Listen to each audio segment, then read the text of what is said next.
Si vous aimez le mystère, le paranormal, et que vous souhaitez en savoir plus sur les recherches en cours, eh bien restez avec nous sur Fréquence Évasion et découvrons ensemble en compagnie de scientifiques et de témoins les phénomènes que l'on dit surnaturels. Patience, c'est dans une poignée de minutes sur Fréquence Évasion. Fréquence Évasion. Fréquence Évasion. Dans quelques instants, la clé du mystère, nous serons en compagnie de Jean-Marie Le Gall et nous allons parler de médiumnité. À tout de suite. Vous écoutez Fréquence Évasion, Midi-Pyrénées, Languedoc-Roussillon, Provence, Côte d'Azur. Chaque jour sur Fréquence Évasion Grand Sud, info, loisirs, culture, environnement et détente. Fréquence Évasion, www.fréquenceévasion.com. Radio Fréquence Évasion, Principauté de Monaco, Grand Sud. Jean-Marie Le Gall, bonjour et merci d'être avec nous. De même, enchanté. Alors, nous allons parler de médiumnité, de contact avec les disparus. Comment avez-vous découvert votre médiumnité? Quel a été votre parcours?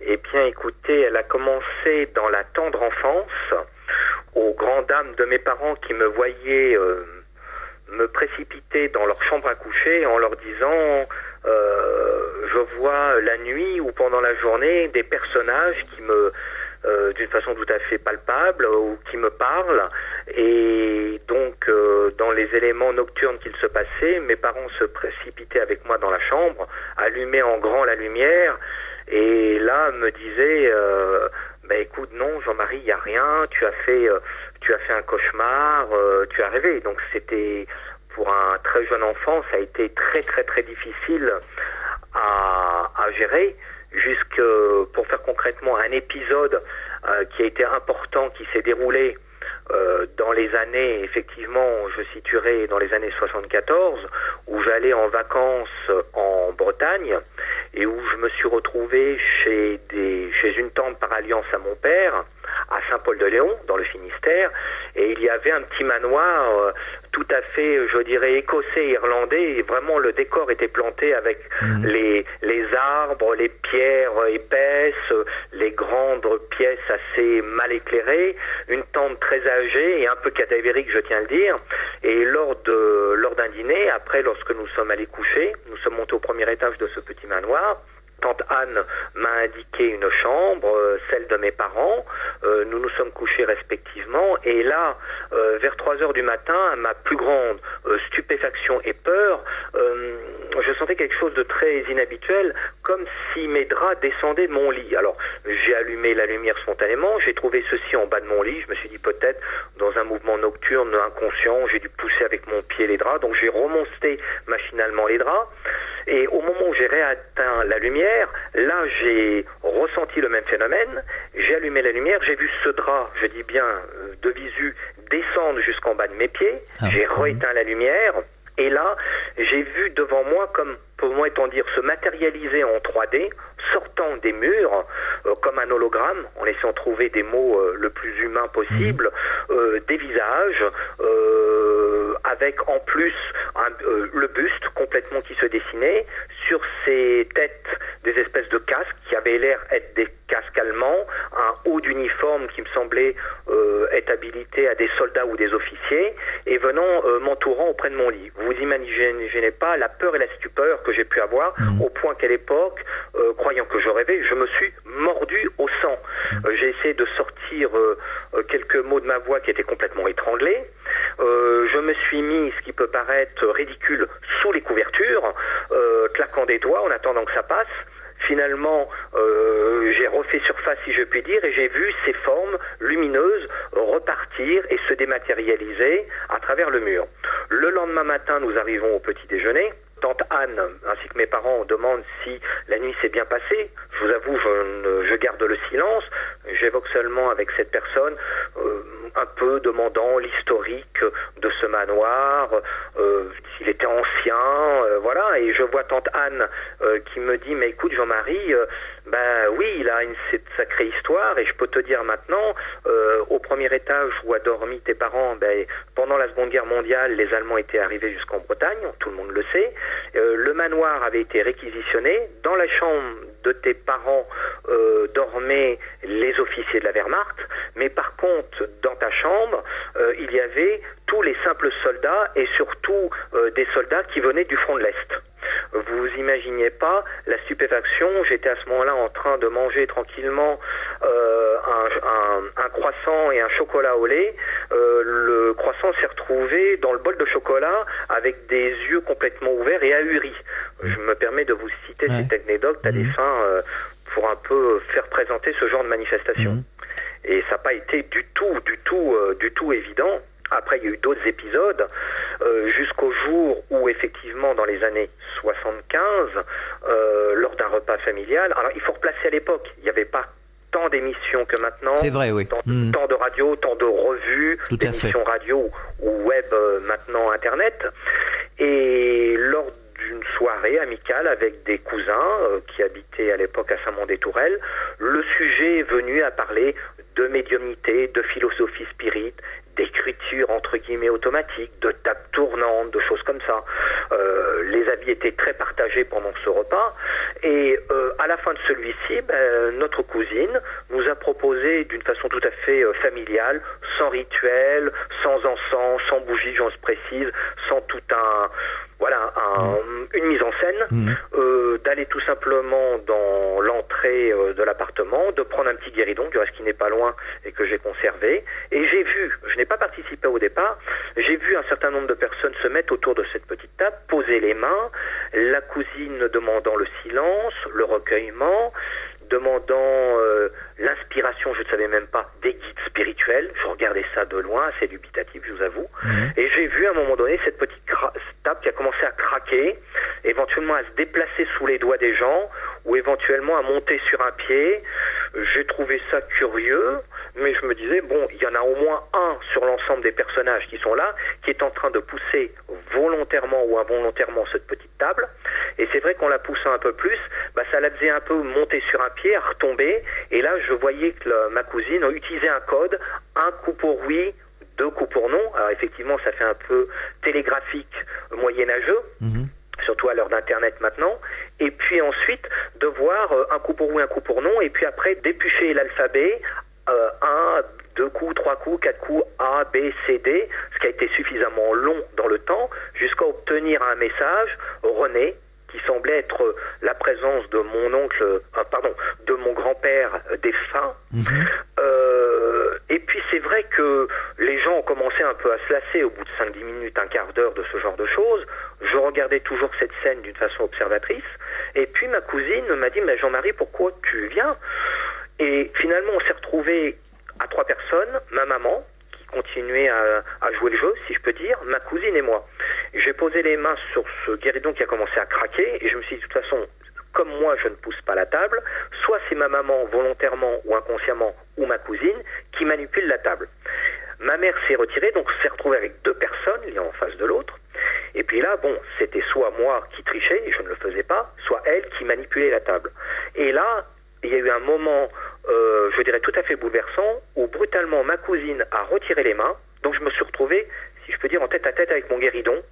Et là, sous mes doigts, avec une grande frayeur, j'ai senti des craquements dans la boisure. Alors, j'ai assimilé ça à un mouvement peut-être inconscient de mes mains, ou à la chaleur dégagée de mes mains qui aurait pu travailler le bois, jusqu'au moment où j'ai vu véritablement cette petite table, je dis bien, glisser sous mes doigts, m'échapper complètement et se projeter sur la porte d'entrée. Je dis bien se projeter. Oui, en effet, oui. Donc j'ai récupéré le petit guéridon, nous nous sommes remis à 3 ou 4, et ça a commencé à taper. C'est moi, René, ton grand-père, Jean-Marie, médium. Je ne savais même pas ce que c'était. J'étais obligé de demander ce que c'était. Alors, on m'a dit qu'il y avait, alors je parle en termes d'hypothèse, bien sûr. Oui, bien sûr. Il y avait un autre monde, et que par l'intermédiaire de gens sensitifs, qu'on appelait des médiums, ils pouvaient servir d'intermédiaire entre, je dirais, la ciel et la terre, pour prendre une image. Nous avons terminé cette séance, moi j'étais mort de trouille, et cousin venait assez régulièrement et je dirais d'une façon avec beaucoup d'amour et d'humour, nous taquinions les tables. Jusqu'au jour où dans cette année 75, en fin d'année, vers la période du mois de novembre, nous refaisons une petite séance, je dirais hebdomadaire, de médiumnité. Je dis pas de spiritisme parce que le spiritisme est une philosophie spirituelle, tout à fait, oui. alors que la médiumnité est une qualité de sensibilité que les individus ont. Faut pas tout mélanger. Ça Absolument. permet de remettre un peu les pendules à l'heure. Et donc, lors de cette séance de médiumnité, la table, nous posons des questions et j'avais mon oncle, qui s'appelle aussi René, qui devait partir en Polynésie française. Et effectivement, on posait à l'époque des questions très, très basiques. Ce qui va se passer ci, ce qui va se passer ça. C'est vrai que je vous avoue, ça volait pas très très haut. Et nous avons demandé à cette entité, entre guillemets, par l'intermédiaire de cette table, si le voyage de mon oncle René allait bien se dérouler, puisqu'il était comptable et devait se rendre en 1976 en Polynésie française pour travailler comme comptable. Et là, la table, entre guillemets, refuse de parler, et à un moment donné, elle se met sur un pied, elle se rabat brutalement, et elle commence, comme les autres séances, à épeler, si je peux dire, un coup, 2 coups, 3 coups, 4 coups, et nous obtenons, alors A, B, C, D, vous voyez Oui, absolument. procédé. Oui. Alors, c'est un peu long, et on obtient un mot terrible, mort, M-O-R-T. Ah oui. Ma cousine dit, ça veut dire que l'oncle René sera décédé? Oui. Je peux vous dire qu'instantanément, nous avons arrêté la séance de médiumnité. Et alors, qu'est-ce qui s'est passé? Les mois ont passé, nous étions en novembre 75. Dans les mois qui ont suivi, j'ai vraiment mis ça de côté. L'année 76 est arrivée, je vous passe les détails des mois. Nous arrivons en septembre 76, et là, le drame, mon oncle décède d'un arrêt cardiaque. Ah, en effet. Et ne part pas en Polynésie. Par contre, ce qui a été intéressant, c'est la suite. Alors j'essaie de faire du concentré. Allez-y. Suite à son décès, qui s'est déroulé dans un espace public, c'est-à-dire dans le lieu de travail de mon oncle, nous devions le rejoindre, c'était le 15 septembre 76, avec mon père qui travaillait à l'époque à Montreuil, pas très très loin, nous devions nous rendre à la piscine municipale. Et c'est vrai que ce 16 septembre, nous attendions tranquillement de nous rencontrer au pied de la piscine. Donc nous y allons et personne ne vient. Donc c'était quelqu'un qui était très pointu dans les horaires. On peut toujours avoir 2 minutes de retard, une demi-heure, 3/4 d'heure. Et mon père, nous décidons d'aller sur son lieu de travail qui était à 2 pâtés de maison. Et là, nous voyons un attroupement, un SAMU, la police et tout. Nous interpellons les gens. Et là, d'une façon brutale, mon père apprend que son frère, qui était comptable, et apparemment, Monsieur Le Gall, comptable de cette boîte, était décédé. Donc immédiatement, nous rentrons, nous rencontrons le directeur de l'établissement. Je vous passe les détails administratifs. Ouais. Et donc, immédiatement, mon père me dit, écoute Jean-Marie, le mieux, t'es pas loin de Saint-Mandé, tu vas aller chez Claude et Monique, moi je préviens de la famille, et je fais le nécessaire. Donc je me retrouve chez mes cousins Claude et Monique, dans le début de l'après-midi, et là, au moment où je rentre dans leur petit appartement, à Saint-Mandé, la boisure commence à craquer, on entend des coups dans les murs. Alors la première réaction, je dis, il y a des voisins, mais il n'y a personne au-dessus, il n'y a personne en dessous, on va vérifier sur le palier en face, il n'y a personne, on descend en dessous, il n'y a personne, à moins de se dire d'être sadomaso, de prendre un bout de bois et de taper sur le sol du salon. Et là, nous nous regardons un peu d'un air un peu interrogateur, et on se dit, peut-être, pourquoi pas, que peut-être cette personne décédée veut se manifester. Donc nous recommençons cette séance habituelle de table. L'entité se présente, René, mon oncle, en disant, je suis décédé, à carte sourcilière, mort à 12h20, et nous donnons vraiment des détails techniques. Précis, oui. Nous gardons précieusement ces renseignements. Le lendemain, celui-ci étant mort sur voie publique, était gardé à la morgue. Je n'y suis pas allé. Mon cousin Claude y est allé. Je suis resté avec Monique. Mes parents sont allés à la morgue, ainsi que la femme du défunt. Et là, pendant cette attente, à notre grande surprise, coup dans les murs, répétition des mêmes phénomènes. Nous prenons le petit guéridon, l'entité, entre guillemets, dit c'est une nouvelle fois moi, René, j'ai un message à vous donner, et vous allez voir des petits détails tout simples. Ouais. Je m'excuse, j'ai oublié de remettre le chèque pour le garage. En effet. Très spirituel. Ouais. Et à un moment donné, il lui dit « On est en train de me changer, on me change mes habits ». Donc nous notons très soigneusement ces informations. Et le soir, toute la famille Le Gall se réunit, y compris pour un buffet froid avec la femme du défunt. Et Claude nous confirme déjà l'heure du décès qui correspondait aux informations que nous avions reçues, aux détails cliniques, effectivement, que quand il disait il est décédé, arcade sourcilière gauche, je suis tombé, j'ai fait un infarctus, j'ai heurté mon bureau, tout allait dans le sens du message reçu. Et moment vraiment bouleversant, ma tante qui était très très bouleversée par son mari décédé, avait récupéré à l'hôtel de police son alliance, ses papiers, et dans d'un espèce de tremblement, ce qui est tout à fait compréhensible, laisse tomber le portefeuille de son mari qu'elle avait récupéré par terre, le ramasse, et ce portefeuille s'était ouvert complètement. Et avant de le refermer, elle voit une espèce de petit papier rose qui sort, et au lieu de le rentrer, elle le retire. Et elle nous regarde et elle nous dit, dans un sanglot, vraiment ton oncle était déjà parti dans sa tête en Polynésie, il a oublié de remettre le chèque pour le garage pour la voiture. En effet, vous aviez la preuve là. Preuve. Je parle de faits. Après, oui. je laisse aux auditeurs les conclusions qu'ils en veulent. Moi, je suis là pour partager, témoigner. Après, j'ai une conviction personnelle. Oui. Après, que ça soit avec mes amis psychanalystes, psychiatres, certains, ou parapsychologues, on a exploré toutes les pistes de possibilités d'explication. Mais il faut reconnaître que des fois, l'explication spirite me semble pouvoir être retenue. Et détail intéressant, nous faisons part à ce moment-là des seconds résultats de séances de médiumnité que nous avons obtenus, et il se révèle qu'au moment où mon oncle, entre guillemets, se manifeste et dit « On est en train de m'habiller, Patrick ne pleure pas », Patrick étant un de ses fils, ça correspondait au niveau de la morgue au moment précis où on lui mettait son habit mortuaire. Et c'est pas la première fois qu'on entend des récits d'une telle précision. Voilà. Alors je vous cite des anecdotes quand même très troublantes. Il y en a aussi, pour vous donner, aller dans l'essentiel, une très bouleversante, qui s'est déroulée dans les années 84-85, lors d'une nuit. J'ai intitulé dans mon ouvrage ce chapitre « Une nuit insolite, le visiteur nocturne ». C'était en pleine nuit et vers 3h du matin, je suis réveillé brusquement, un peu comme dans les phénomènes de 74, par une voix extérieure, alors je précise pas une voix à l'intérieur de la tête, une voix à l'extérieur qui me demande de prendre une feuille de papier, un crayon. Alors bien sûr, vu de loin, on peut se dire le pauvre garçon, il est devenu complètement paranoïaque ou surtout schizophrène. C'est arrivé à Patricia Daré justement il y a peu de temps. Tout à fait. Cette J'ai histoire. lu son ouvrage et je m'y suis beaucoup retrouvé. Donc, après cette insistance de ce personnage qui se présentait comme Pierre, je prends une feuille de papier que j'ai toujours précieusement gardée et je commence à écrire le message suivant que j'ai sous les yeux.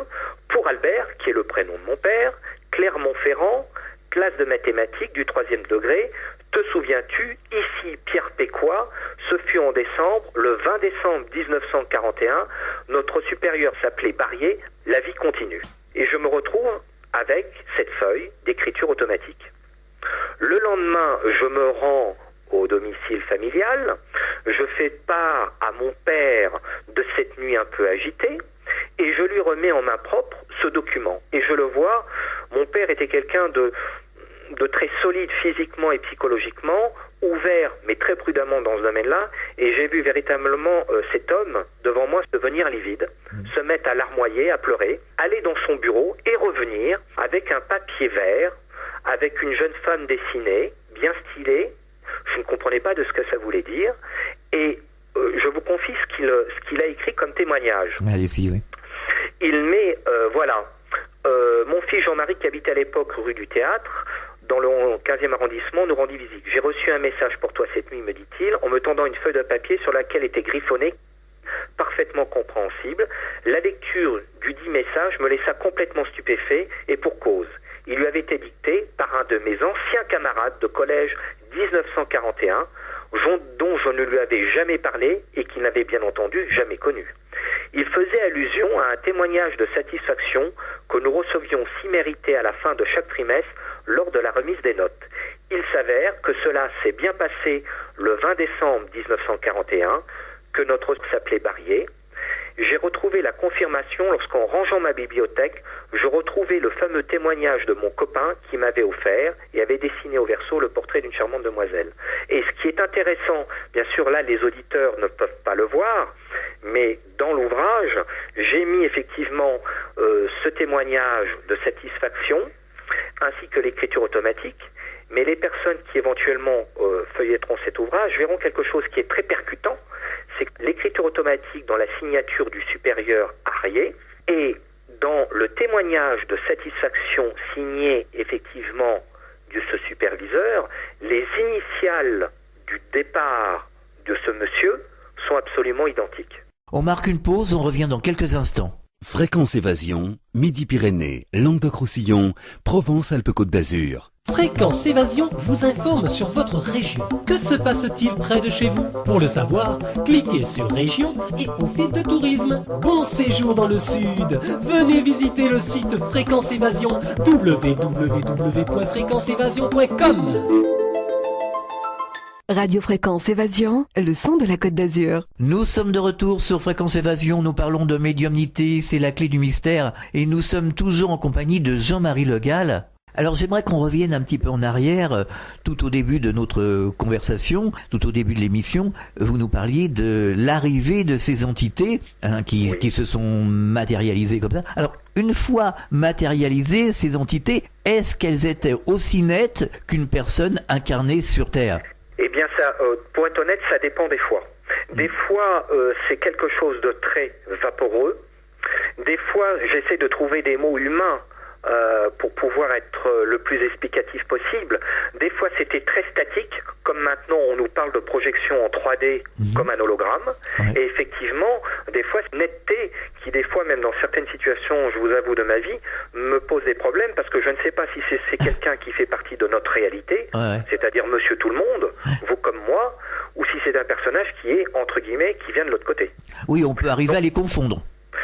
Ça m'arrive. Je pourrais vous citer une anecdote un peu rigolote qui m'est arrivée, ou qui m'arrive, et surtout un supermarché, pour dire que vous ne préparez pas, je ne suis pas en train de courir après ces phénomènes-là. J'essaie d'avoir une vie à la fois professionnelle, familiale, classique. Mais c'est vrai que des fois, on est confronté à ce genre de situation où effectivement, je dirais, il y a un peu de tout. Ça va de la forme, d'une forme vaporeuse et lumineuse, à des manifestations où on ne voit que le haut, comme un espèce de buste, où par contre il n'y a pas le bas, où des fois effectivement il y a la présence complète, je dirais, d'un humanoïde, et puis des fois avec effectivement les traits très distinctifs de cheveux, de visage, d'yeux, de jambes. Oui, je vous avoue, c'est très déstabilisant. C'est une question de vibration finalement. Ben écoutez, je pense que peut-être, bon après, je laisse à chacun les théories qu'il veut voir. Je pense que peut-être dans ce style qu'on appellerait de manifestation ou de matérialisation, effectivement, on peut retrouver tous les états de la matière. Alors que vous est-il arrivé au supermarché? Oh, une anecdote, c'est qu'il y a quelques mois de cela, j'étais là où vous m'appelez, je suis dans le sud-ouest de Aire-sur-la-Dour, je serais dans un supermarché, pour ne pas donner de marque. Et j'attendais tranquillement en ayant fait mes courses quotidiennes le soir. J'arrive à la caisse où je passe régulièrement et devant moi, je vois, enfin voilà ce que je vois. Je vois un petit couple de personnes âgées en train de remballer leurs affaires. Et je dis gentiment à la caissière ainsi qu'à ce couple que je vois, je vous en prie monsieur, dame, prenez votre temps. Et je vois la caissière qui me connaissait un peu, qui avait l'habitude de me voir passer régulièrement chaque semaine, et on commence à lier un peu d'amitié. Et elle me dit, monsieur Le Gall, vous devez être fatigué en fin de journée, il n'y a que madame qui est là. Et je dis, bon, excusez-moi, je suis un peu fatigué. Et donc, cette personne se retourne, me regarde un peu d'une façon dubitative et curieuse, et elle s'en va. Je fais mes courses, je vous passe les détails, et en sortant du supermarché, qu'est-ce que je vois? Cette brave dame qui m'attend avec le caddie, qui vient vers moi, et qui m'interpelle, qui me dit, monsieur, mais pourquoi vous avez dit nous tout à l'heure? Et alors que je m'y attends le moins, elle me pose une question, mais alors vraiment, nous ne connaissions pas. Elle me dit, mais monsieur, vous êtes médium? Je n'ai aucune prétention, je dis seulement, écoute, je ne sais pas quoi lui répondre sur le coup. Je dis, écoutez madame, des fois je sens, je vois des choses, Voilà, c'est tout ce que je peux vous dire. Elle me dit, mais ça m'interpelle. Vous voulez me dire, monsieur, en toute sincérité, ce que vous avez vu? Et puis je commence à lui décrire un personnage qui à ce moment-là était à côté d'elle, des barres de dos et après de biais avec légèrement le visage, que je lui ai décrit, et j'ai vu cette femme complètement s'effondrer devant moi, en larmes, en me disant, mais monsieur, le personnage que vous me décrivez, c'est mon mari qui est mort il y a 3 mois. En effet, oui. Bon, alors après, l'interprétation spirit dirait présence du monde de la médiumnité, ce qui est aussi tout extraordinaire, que ça soit un psychanalyste ou un parapsychologue, que j'ai puisé dans l'inconscient de la personne cette information-là, dans ma psyché, j'en ai fait une projection psychique. Après, vous savez, il y a tellement de possibilités, mais je vous cite une anecdote parmi tant d'autres. Sauf qu'on en a pris en photo. Déjà, c'est arrivé. Ah oui, c'est là que ça commence à se compliquer. Bon, après, vous avez les travaux qui ont été faits avec un médium célèbre qui s'appelait Ted Serio, qui avait la capacité psychique d'influencer une pellicule photo, y compris quand l'objectif de l'appareil était fermé, qui prouvait bien qu'en quelque sorte, la pensée est créatrice. Et la pensée, peut-être, peut effectivement avoir une action psychique sur une pellicule photo.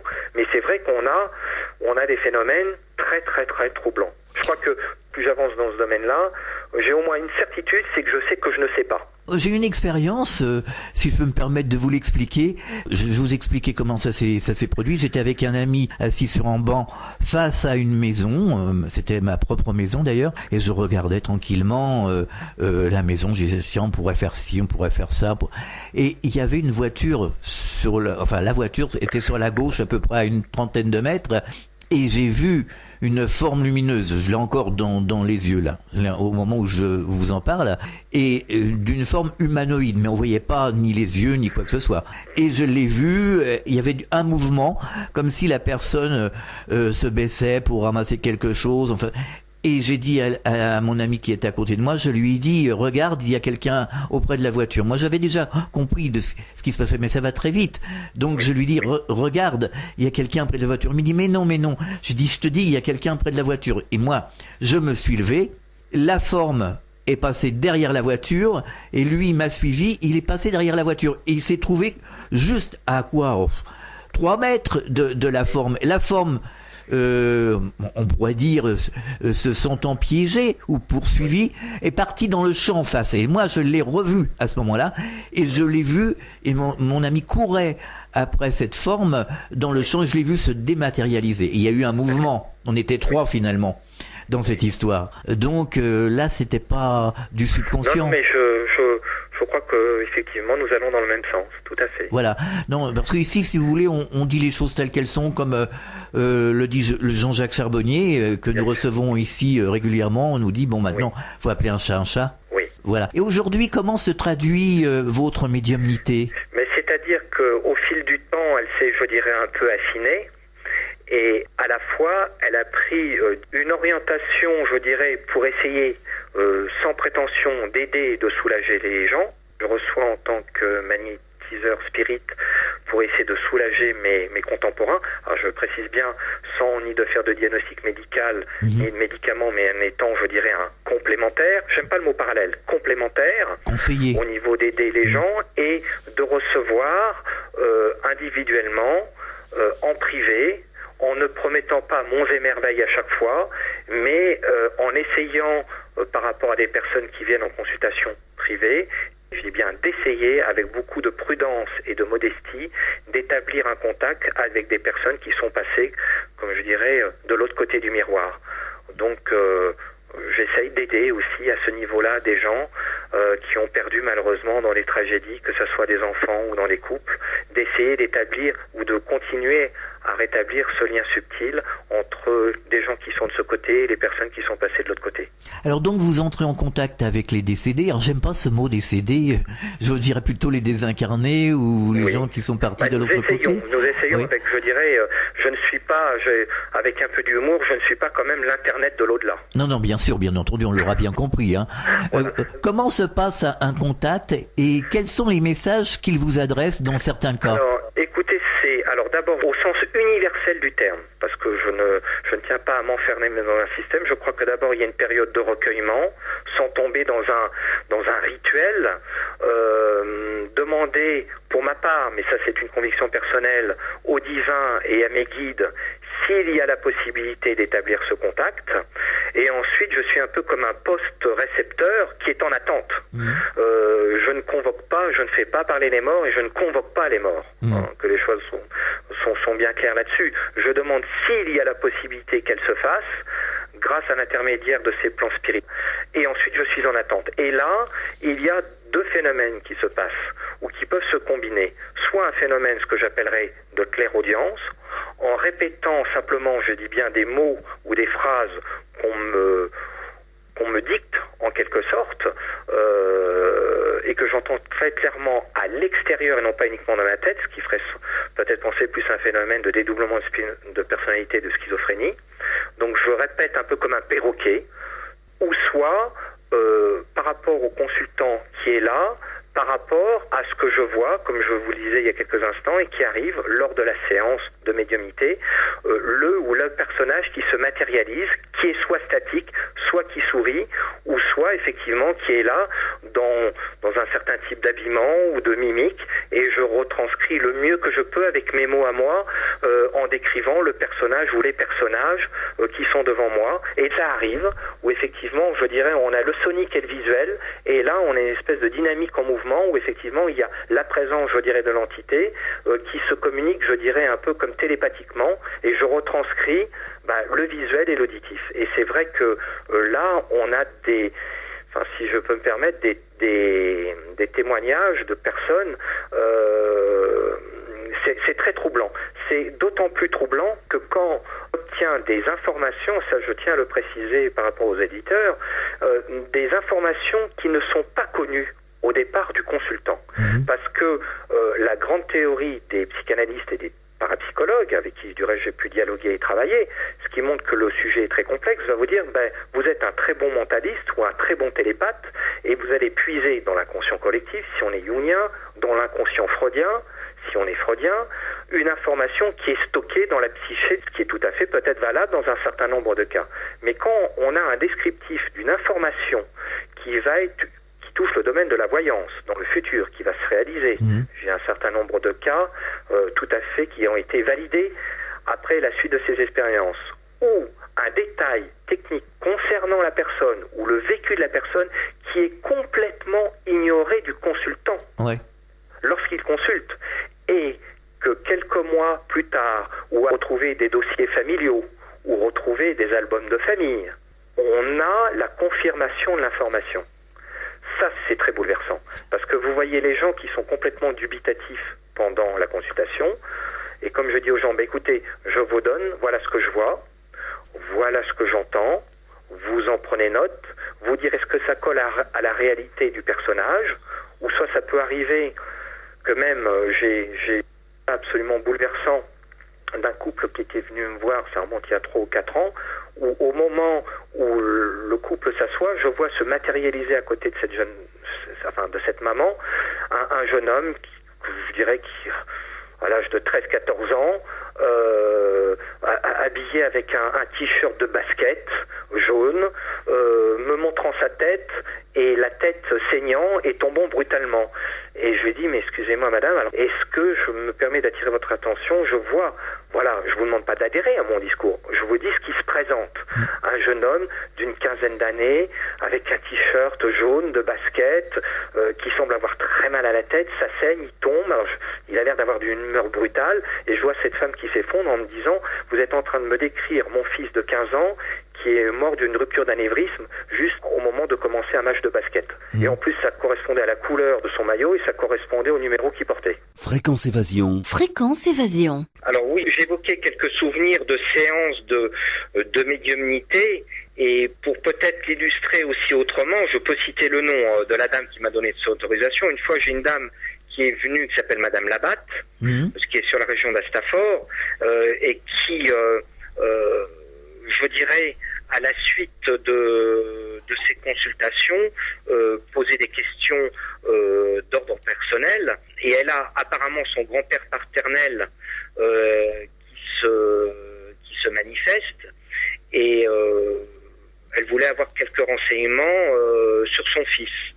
Et là, notre plus grande stupéfaction, on était dans les années 2006, il dit « je vais bientôt venir le chercher » et il ajoute 2007, qui est quand même assez précis. Elle était assez stupéfaite parce que c'était un homme qui était en pleine santé, plein de projets. Or, le 15 décembre 2006, alors qu'il n'avait jamais souffert, il a dû opérer en urgence de la vésicule biliaire. Lorsqu'il est revenu chez lui 15 jours après, il a fait une grosse infection, il a fait un abcès. Au mois de mai, son appétit a sensiblement diminué, il maigrissait à vue d'œil. Et le 22 août, il rentre à l'hôpital. On a fait des examens, ils n'ont jamais rien compris. Et finalement, le 9 septembre, comme elle le dit dans son témoignage écrit que j'ai sous les yeux, comme mon grand-père me l'avait dit, il est venu chercher son fils. Ce qui était le plus troublant, elle met pour compléter ce témoignage, avant le décès de mon père, nous parlions de ce contact spirituel et elle avait décidé de revenir me voir en consultation. Donc je vous situe, ce témoignage date des années 2006, pour être précis, le 7 novembre. Et donc, lors de ce second entretien, à un moment donné, elle pose différentes questions et d'ordre familial et personnel. Et là, une nouvelle fois, là, le père répond, son père, qui était décédé, non plus son grand-père, son père, lui dit « Souviens-toi du 15 décembre, ce jour-là, des papiers vont se signer. Et elle met effectivement, le 15 décembre a été le jour où sa maison a été vendue. Elle met « Nous attendions depuis plus d'1 an et demi l'obtention d'un certificat d'urbanisme et à la question de savoir s'il nous sera accordé un jour, l'entité répond, entre guillemets, laisse passer cette année 2007, elle n'a pas été bonne, mais autour du 20 janvier 2008, les choses vont bouger. Et elle conclut, là aussi il dit vrai, car le 19 janvier, nous avons eu confirmation que le nouveau chef de cabinet du préfet allait s'occuper personnellement de ce dossier qui a été finalement clôturé après. Bon, il ne s'agit pas du sensationnalisme, mais c'est vrai autant au niveau de la description que du prévisionnel, il y a des choses qui, comme vous l'avez dit, comme disait mon ami Jean-Jacques Charbonnier, c'est vrai qu'il y a de quoi se poser véritablement des questions. Même plus que des questions, je pense qu'on a quand même quelque part des réponses, il faut quand même l'avouer. Comme on dit, faut arrêter de tourner autour du pot, parce que depuis des années, on entend des émissions du style j'y crois pas, alors qu'on a quand même des points d'appui, des sacrés points d'appui. Bon, c'est-à-dire, je rejoins tout à fait le docteur Charbonnier, et je suis tout à fait d'accord. C'est après, on commence effectivement à avoir, je dirais, des preuves et des certitudes, comme le dirait le docteur aussi Pim van Level. Tout à fait. D'une délocalisation, alors on l'appelle de l'âme, de l'esprit, d'un champ énergétique. La conscience. Après chacun, ou pas l'inconscient, mais de la conscience de la personne. La conscience, oui, c'est ça. Et après, je laisse à toute personne qui vient me consulter, aux auditeurs. Après, là, je rejoins tout à fait le docteur Jean-Jacques Charbonnier. On en est encore, entre guillemets, après qu'au balbutiement, parce que chacun, après, selon sa culture, sa religion, sa philosophie, va donner une représentation symbolique ou personnelle de cet au-delà. Mais ce qui est déjà important, c'est qu'effectivement, ce fil sensible et conducteur permet de continuer à nous relier ciel et terre. C'est déjà, et je le vois en consultation, comme le disait Jean-Jacques, bien sûr, ça ne va pas remplacer la personne qui est partie. Bien entendu. Ça ne va pas supprimer la peine, mais ça peut faire partie d'un champ pour la personne de reconstruction, de ne pas lui promettre non plus monts et merveilles, mais effectivement peut-être de changer le regard sur la vie et sur la réalité. Déjà de savoir que la vie continue, d'en avoir la conscience, c'est déjà une grande chose. D'ailleurs, le docteur Jean-Jacques Charbonnier me dit souvent, nous sommes en France spirituellement sous-développés. Tout à fait. Et là, si je peux me permettre de citer un ami que j'aime beaucoup, qui s'appelle Stéphane Alix.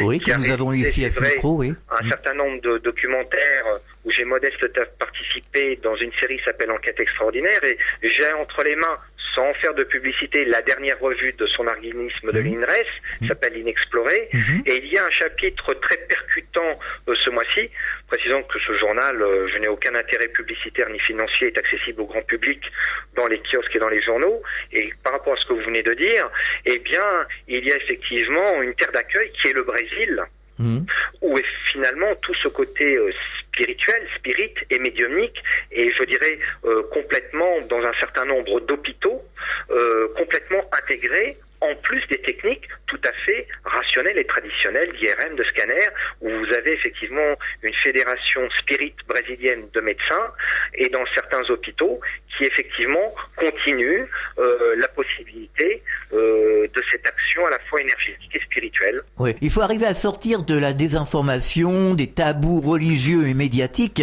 pour pouvoir enfin avancer. Tout à fait. Et ça, c'est important. D'ailleurs, Jacqueline Bousquet, qui nous a quittés récemment, le disait souvent, elle a repris les travaux d'Émile Pinel sur les champs informationnels, sur le champ unitaire ultime dont on fait partie, qu'on appelle dans la tradition Dieu, et elle le démontre mathématiquement. Oui. Il y a la science quantique aussi. Ah oui, disons que là c'est un domaine qui m'échappe complètement, mais c'est vrai que les travaux de pointe à ce niveau-là vont effectivement, après, chaque scientifique propose je vous dirais, comme on dirait, un modèle informatique ou mathématique. Bon, après, je pense que, voilà, moi je vais au maximum pour simplifier. Les spirites appellent effectivement ces différents corps, le père-esprit avec ses différentes couches. Bon, après, l'important c'est, moi je le vois au quotidien quand les gens m'appellent ou qu'ils viennent me voir, ils vont au-delà, si vous préférez, de la théorie. On est dans un moment, pour un certain nombre de personnes, on est vraiment dans le sensitif, on est dans l'émotionnel. Après, la formulation théorique, je vous avoue, ça m'échappe un peu et ça échappe complètement à la personne. Quand effectivement, je vois une maman ou je vois un papa ou un couple qui viennent, qui ont perdu dans une tragédie leur enfant ou leurs parents et qu'ils peuvent rétablir. Disons que pour donner une image parlante peut-être aux personnes qui m'écoutent, bien sûr, elle est un peu schématique, mais c'est vraiment un peu comme ce qui se passe dans le film qui s'appelait L'Au-delà, ou un autre film à la fois que je pense qu'un certain nombre de personnes connaissent, qui était le film Ghost. Ah oui, excellent film. Je pense que dans ce film, vous avez tout dedans. Enfin, il y a tout, oui. C'est-à-dire qu'il y a les phénomènes de télékinésie, de psychokinèse, le côté charlatan, parce qu'il y en a aussi malheureusement. Ouais. Il y a un peu de tout, effectivement. Parce que ce que je dis souvent aux consultants qui viennent, moi j'essaie de me mettre en état de réceptivité, mais c'est pas moi qui mène le bal. Et quand vous voyez dans le film Ghost, entre guillemets, cet homme qui est décédé, qui veut rentrer en contact absolument avec sa jeune fiancée, je dirais que il y a trois éléments. Il y a le médium, il y a le consultant avec ses attentes et ses projections, et le défunt avec sa sensibilité, si je peux dire son père-esprit ou son corps énergétique, qui doit aussi, entre guillemets, s'adapter, comme on le disait au départ de notre entretien, à la fréquence où il se trouve, si on utilise ce mot-là, et de trouver effectivement le ou les médiums dont il va être le plus proche, avec qui il va pouvoir éventuellement établir un contact. On marque une pause, on revient dans quelques instants. Partout, dans le Grand Sud, Fréquence Évasion. Votre soirée télé sur les 6 chaînes et la TNT. Qu'allez-vous regarder ce soir? Pour en savoir plus, cliquez sur Programme TV. Fréquence Évasion vous propose le programme de votre soirée grâce à programme-télé.org. Bonne soirée à la télé ou sur Fréquence Évasion. La météo en France dans notre Grand Sud. Quel temps fait-il en Midi-Pyrénées, Languedoc-Roussillon et Provence-Alpes-Côte d'Azur? Pour le savoir, cliquez sur Météo. Chaque jour, Fréquence Évasion vous offre la météo grâce à Météo France. Fréquence Évasion, c'est la chaleur provençale, une vraie bouffée d'oxygène. Fréquence Évasion, le soleil du Grand Sud. Nous sommes de retour sur Fréquence Évasion, nous parlons de médiumnité, c'est la clé du mystère, et nous sommes toujours en compagnie de Jean-Marie Le Gall. Pour en revenir à l'aspect scientifique, on sait aujourd'hui que finalement même le monde physique n'existe pas en tant que tel, que ce sont que des vibrations, de l'information. D'ailleurs, je renvoie encore les auditeurs aux conférences de Jacqueline Bousquet, qui explique ça merveilleusement bien. On pourrait parler aussi des NDE, avec Jean-Jacques Charbonnier, on en parle souvent. Bon, le cas Pamela Reynolds, quand même, là, bon, on peut pas continuer à dire j'y crois pas, est-ce que c'est le cerveau, est-ce que c'est ici et ça, voilà. Faut prendre position à un moment donné, hein. Ah oui, non, mais je crois que c'est un des rares. Bon, il y a aussi le docteur Postel. Oui, absolument. Mais c'est vrai que maintenant commencent à venir discrètement est monté au créneau, effectivement, et je rends vraiment hommage, j'en profite à mon ami, un petit clin d'œil aujourd'hui au docteur Charbonnier. C'est vrai qu'il trempe la chemise et qu'il n'a pas peur. Bien sûr, comme il disait au départ, j'ai commencé par des romans un peu d'anticipation, mais de vraiment maintenant, de ne pas avoir honte de ce qu'il est, de ce qu'il fait, de ce qu'il dit. Alors, faudrait mieux valider les acquis que l'on a aujourd'hui pour que la science travaille plus en avant. Justement, à partir de ces preuves, parce que on peut appeler ça des preuves, hein. Aujourd'hui, il faut quand même le dire. Comme nous en avions parlé dans notre entretien préalable à cette émission, je crois qu'il y a, sans rentrer dans les termes barbares, ce phénomène malheureusement psychologique que rappelle souvent mon ami le docteur Jean-Jacques Charbonnier, qui est le phénomène de dissonance cognitive. Alors pour mes éditeurs, pour faire simple, effectivement, pour simplifier, c'est effectivement que dès qu'on adonne par rapport à un système, que ce soit scientifique ou religieux, tel qu'il soit, une nouvelle information qui ne rentre pas, entre guillemets, dans le tiroir, eh bien, comme disait Schopenhauer, eh bien, au départ, elle est complètement rejetée, elle est ridiculisée, elle est diabolisée, jusqu'au moment où on commence à se poser des questions pour finalement, en temps et heure, l'accepter. Oui, aujourd'hui, alors, ces gens-là, finalement, ce ne sont pas des scientifiques, ce sont des scientistes. Voilà, mais ça fait, je peux comprendre aussi, ça serait très long à nouveau à développer, mais je me permets de faire une petite parenthèse. Dans un autre champ d'action de mes activités en tant que magnétiseur, j'avais eu la chance, il y a un certain nombre d'années, dans les années 83-84, de faire, sous la responsabilité d'un scientifique qui est maintenant à la retraite, qui est le professeur Yves Lignon, qui avait un département de recherche de l'université de Toulouse de Mirail, un département privé, je précise, de parapsychologie, et nous avions eu la chance, par l'intermédiaire de Michel Pollack, qui animait une émission qui s'appelait Droit de réponse, après de multiples péripéties, de faire une expérimentation basique de magnétisme sur des pots de plantes à l'hôpital Paul Brousse à Villejuif, qui ont donné des résultats très bouleversants. Et le problème, c'est que feu ce professeur décédé maintenant, qui était le professeur Schwarzenberg, me disait à l'époque, Monsieur Le Gall, ça me pose un gros problème, parce que je suis en train d'observer ce qui est en train de se passer. Et moi, je lui disais, mais avec tout le respect que je dois, parce que c'était quand même quelqu'un qui avait fait un énorme travail. J'ai dit, mais écoutez, monsieur le professeur, ça n'a pas à vous effrayer. On est complémentaires l'un et l'autre. On ne fait que élargir le champ de nos connaissances. Tout à fait. Et je crois que il faut avoir l'humilité, l'honnêteté de dire qu'on ne sait pas, qu'on se pose des questions, qu'il faut avancer effectivement avec du discernement et prudemment, et qu'effectivement, bien des choses que nous ne connaissons pas, et que ce n'est pas contradictoire par rapport à ce que vous connaissez. Ça élargit seulement le champ de connaissances. Mais aujourd'hui, sous couvert d'une extrême prudence, ça permet à ces gens-là, enfin à certains, moi je les appelle les scientistes, hein, à ces gens-là de se cacher, puis de dire encore une fois, ça n'existe pas, et puis on repart encore dans un cycle infernal. Les vrais scientifiques, ce sont des découvreurs, c'est ceux qui font qu'aujourd'hui on est dans une société où on a la télévision, où on a ci, où on a ça.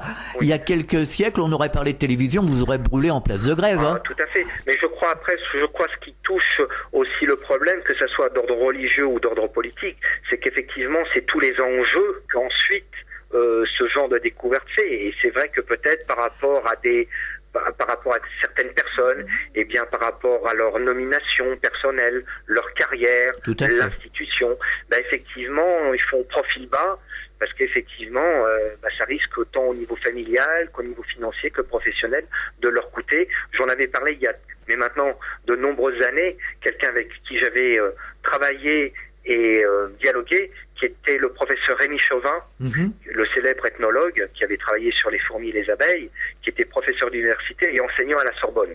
Je vous parle il y a plus de 30 ans de cela, et qui avait sorti à l'ouvrage en 1984 un ouvrage aux éditions du Rocher qui s'appelait « Quand l'irrationnel rejoint la science ».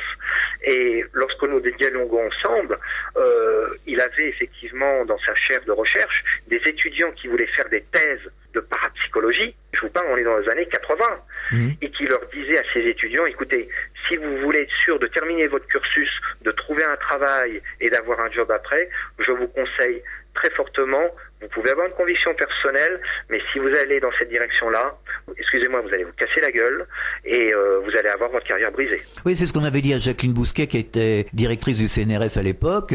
On lui avait dit, oui, tu as raison, mais tais-toi. Voilà. Hein, alors donc c'est pas de la science, on n'est pas dans vraiment la rigueur scientifique. Eh oui. Hein, et donc aujourd'hui, je pense qu'il faut dire haut et fort ce qu'il en est, que la Terre n'est pas plate finalement. Oui, il faut avoir le courage, et le courage médiatique aussi de le faire. Oui. Parce qu'aujourd'hui, on veut pas que les gens réfléchissent, on les conditionne dans une espèce de non-savoir, on les tire vers le bas, pour justement que la société de consommation, qui est vraiment moribonde aujourd'hui, continue. Tout à fait. Et faut-il encore que lorsque les propos sont recueillis par des journalistes, et sans épiloguer, Jean-Jacques Charbonnier vous en parlerait mieux que moi, malheureusement, de certains déboires qu'il a eus avec certaines chaînes que je ne citerai pas et certains journaux que je ne citerai pas, qui ont malheureusement transformé, l'ont un peu ridiculisé et même complètement transformé les propos qu'il disait. Oui. C'est pour ça que je suis toujours très prudent. Je ne parle pas de vous, mais en général, depuis plus de 30 ans que je côtoie ce milieu à la fois universitaire, scientifique, mais aussi médiatique, journalistique, télé et radio, de faire très attention où je mets les pieds, parce qu'on travaille avec ses tripes, on travaille avec son cœur. Exactement. Des fois, on est très surpris qu'en regardant le petit écran, hormis, je me permets de le rappeler, cette série documentaire Enquête extraordinaire de Stéphane Alix, où rien n'a été transformé, où tout a été dit avec clarté, sans montage. Voilà, et c'est vrai que c'est rare de trouver, de pouvoir, comme vous, avoir un dialogue honnête, franc, ouvert.